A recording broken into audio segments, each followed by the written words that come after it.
இருப்பதில் மனரம்யம் நமக்கு தேவை.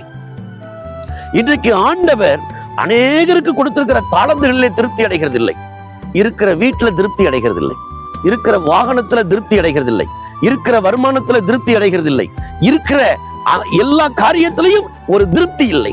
மற்றவர்களை பார்க்கும்போது அவர்களைப் போல ஒரு வாகனம் எனக்கு வேண்டும், அவர்களைப் போல ஒரு வீடு கட்ட வேண்டும், அவர்களைப் போல எனக்கு அந்த வரம் இல்லை, அவர்களைப் போல எனக்கு இந்த தாளந்து இல்லை, அவர்களைப் போல எனக்கு திறமை இல்லை, அவர்களைப் போல எனக்கு அறிவில்லை, அவர்களைப் போல படிப்பில்லை, அவர்களைப் போல அந்தஸ்து இல்லை என்று சொல்லிக் கொண்டிருக்கிறோம். தேவன் உனக்கு தந்திருக்கிறதற்காக ஒரு மனரம்யத்தோடு ஆண்டவருக்கு நன்றி செலுத்த பழகுங்கள். அதைத்தான் தேவன் உங்களிடத்தில் எதிர்பார்க்கிறார். ரட்சிக்கப்பட்ட இத்தனை ஆண்டுகள் எத்தனையோ இல்லாத காரியங்களை குறித்து குறை சொல்லிக் கொண்டே இருக்கிற அன்பு சகோதரனே, சகோதரி, ரட்சிக்கப்பட்ட பின்பு தேவன் உனக்கு செய்தவைகளை நினைத்து, தந்தவைகளை நினைத்து, கிருபைகளை நினைத்து ஆண்டு